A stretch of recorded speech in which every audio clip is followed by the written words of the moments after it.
Today I'm going to rebuild my Vermeer 1152. Dug through my old parts. I found a kit of O-rings. You can buy these from Vermeer. You can also go to a local hydraulic shop. It'll be a lot cheaper. I had these. Apparently I robbed an O-ring out. It's missing an O-ring. I'm going to pull this cylinder, build as much of it as I can, then run past the hydraulic shop and pick up the remaining O-ring. But I'll show you how to tear apart this cylinder. I remember the first time I did it, I was a little confused by it. I've learned a lot since then. I've also taken these things in to get rebuilt. $200 to $300 is pretty typical in our area. I think this kit was $75. My guess would be if you pulled all your O-rings out and went into a hydraulic shop, they should be able to fix you up for like maybe $20, $30 for all your O-rings. It's a really easy process. You could get really involved in this, like depending on the wear of your cylinder. You know, mine's just leaked right at where the rod comes out. So it's probably just the couple main seals on the cap. But I've done these before where I'll hone the inside. Most of the time, if you just repack them, it's going to work again. I don't know if it's the best repair, but I always try to keep some extra parts laying around. I keep an extra swing cylinder, extra boom cylinder, anything that could break that would put me out to or cost me a lot for overnight shipping. And, you know, when these parts go bad, if they're rebuildable, I rebuild them and keep an eye. With that said, I'm going to tear this thing apart, see if we can make it work again. So the first thing you're going to want to do is right there. This is where your ring comes together. There's like a putty in here that they use, I guess, just to seal it up.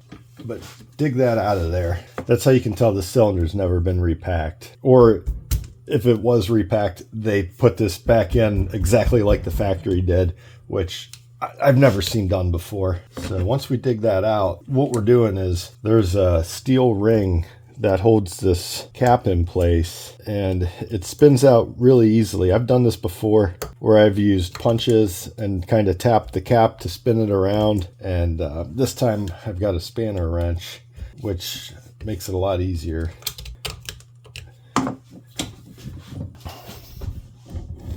So right there, you can see real clearly, this is the piece we need out of there. So with that said, I just got a variable pin spanner wrench set. You could probably get these anywhere from Matco, Snap-on to Harbor Freight. And what we'll do is we'll use the 2 pins on this cylinder cap, put that in. Now this only spins one way and I don't remember which it is. I think we need to go this way with it. Yeah. So I don't know if you can, the wrench is in the way. You can see how that's moving, right? So what we need to do, I'll try to get this set up so you guys can see. All right, what we need to do is help this up, kind of jump it up out of here. That's going to be the wrong tool for the job. And so is that. All right. So hopefully you guys can see that, how that's spinning that out of there.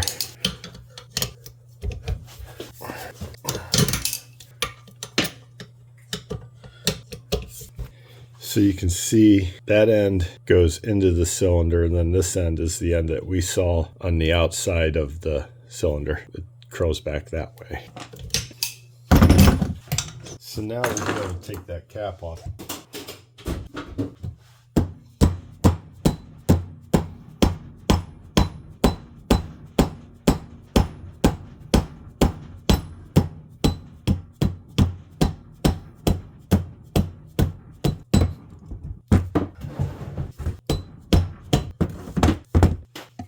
So this is what the inside of the cylinder looks like. It's a series of O-rings, and then on the back there's a bolt. And then on the insides of these, there's seals as well around the rod. How well we can see down inside there. It's not hateful. It'll work. You could hone it. I don't know if I still have my hone at that size. Actually, I think I might. Maybe we will hone that. I've got no excuse not to hone. So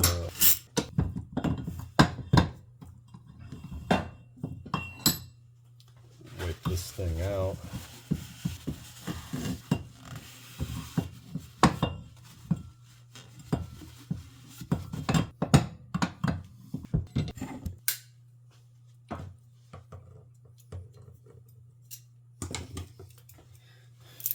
So these hones, I've used these before for other cylinders, rear axles, axle tubes, Not that they needed to be precision, but I was just trying to clean them up before I put new seals in it. I find that most of them are too short for what I need, so I just buy a regular drill extension, and then I can mount it on my drill. We'll run that through there a couple times to smooth that up, and then we'll focus on the rod, pulling it apart, and seeing what seals.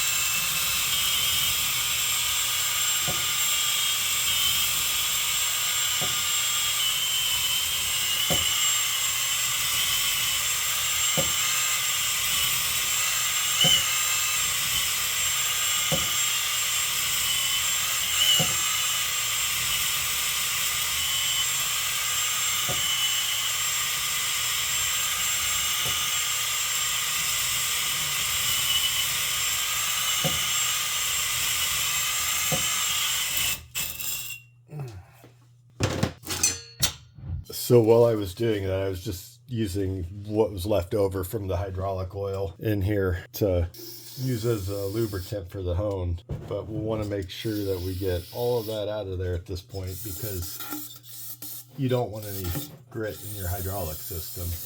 You can see the stuff that comes out of there. It's not that great.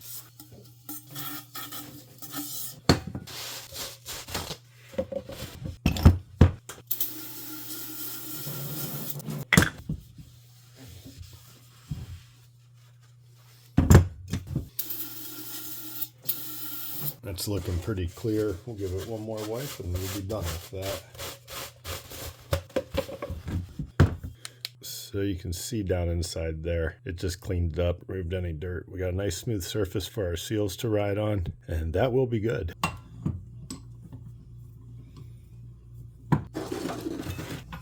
I'm using an 1 1/8" 6-point socket to break this nut loose.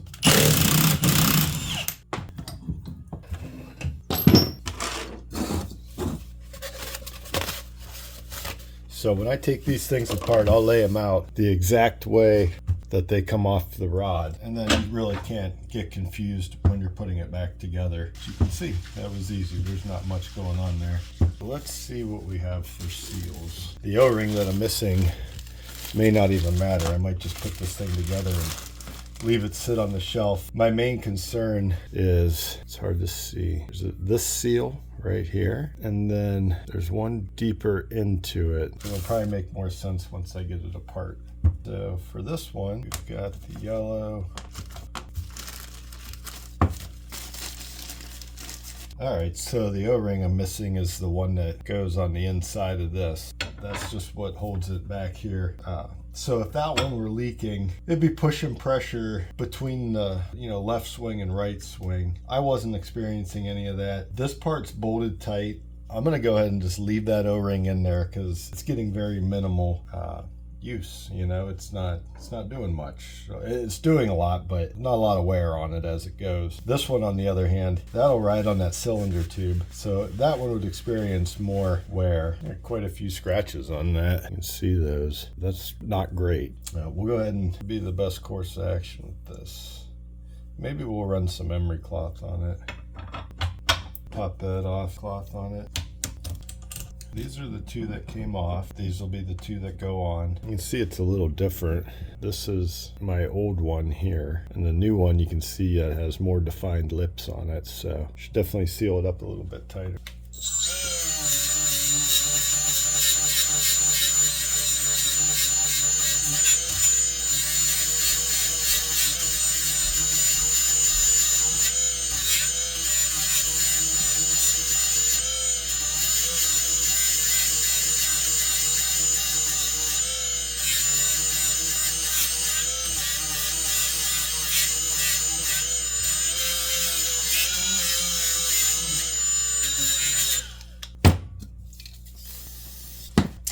Another thing about this that I'm doing today, this will just be a cylinder that I keep on the shelf.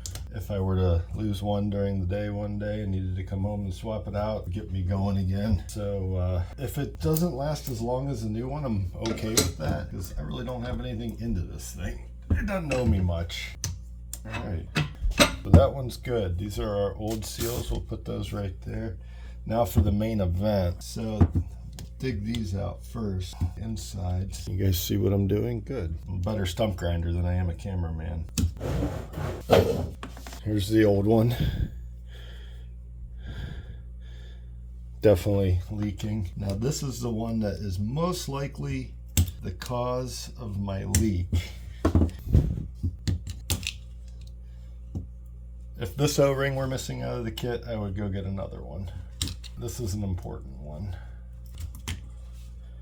All right, so it went in like that. So there's two sides to this. The lip, you know, it's got a groove there, and a flat side. So we need to know that the flat side goes up. That stacks on top of it. Those are our new ones. Let's give this a quick cleaning.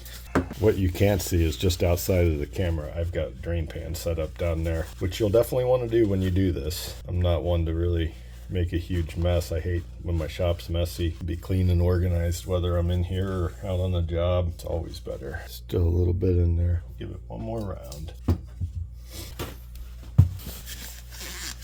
This groove with all the dirt is where that steel ring attaches to hold the cap in. If you've ever ran a stump grinder, you know it gets a little dusty in the summertime. Just one spot for all the dust to collect.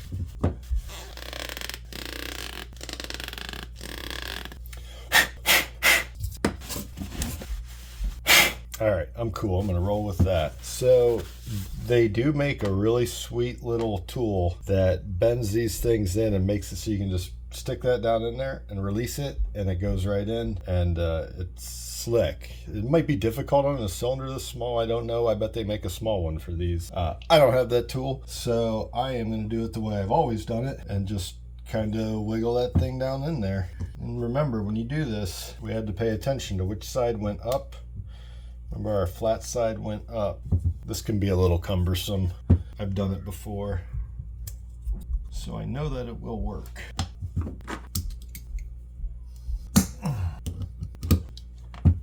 There it goes. That wasn't so bad. And then this one is flat right on top of it. Those were our seals that were leaking for sure. So then the remaining two seals, that's awesome that the only O-ring that I was missing is not that important. I mean, to me. So then what's left here is these two. That goes on first. See, this will go on first. That came off first. So remember, the flat side goes up against there. Wipe this groove out and reinstall those.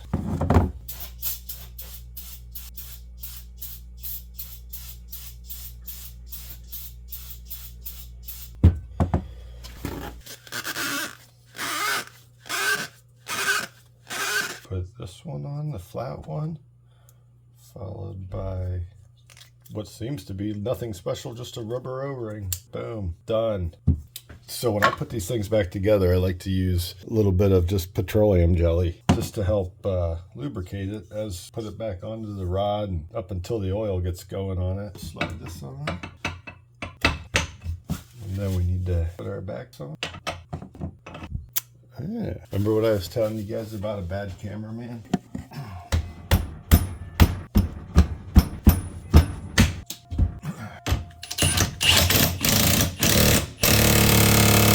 There might be a torque spec for that. I don't know it. I'm not worried about it. I'll tell you from past experiences that works. So now we're all gooped up, and we'll slide this tube back on here. It's all cleaned out, ready to go. Does look good. Actually, we're gonna do this the other way. Back to the same way we took it apart.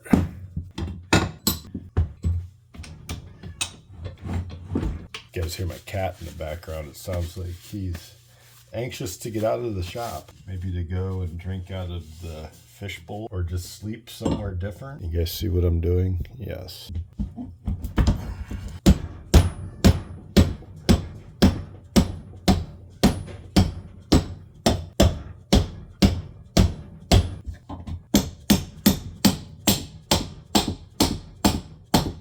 So next I'll put this steel ring back in. I guess a step I could have done here, that when I pounded this thing in, taking the time to see where that groove in the cap was. Not that this is all that difficult to figure out. Turn it. There it is right there. So what we're going to want to do, we need to put this down into that groove. It'll click down in there. Okay, so there it goes. You see I got it in.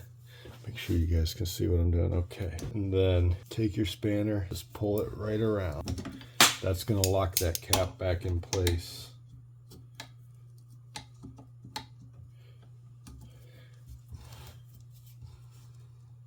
And right there, it's done.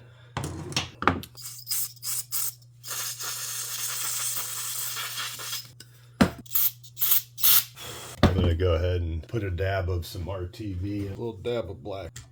And that's how you do it.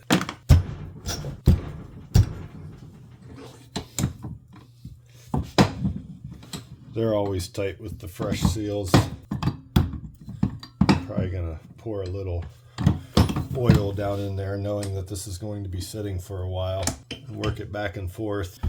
Then I'll cover these just because we use that contact cleaner in there, and I don't want it to rust, any moisture or anything, so that way whenever we need a cylinder, this baby's set to jet. Hope that helped you guys. I can't imagine that most of the Vermeer cylinders really probably aren't pretty much the same thing. See if I can get my ugly face back in there for you. I think most of your Vermeer cylinders would be the same concept. Actually, most all hydraulic cylinders, it's just a bunch of seals in there. Most of the time you can just repack them like this. If they're extremely worn or scratched, you know, or rusted, pitted. But if it's something you're using every day and it goes bad, like that pretty much is all it takes to get them to stop leaking. 9 out of 10 times. And there's plenty of places that do this like on a way more professional level than what you just saw me do, and they can fix them. This will get you out of a bind or get you one to sit on the shelf and have if you need it. So there you go. Thanks for watching.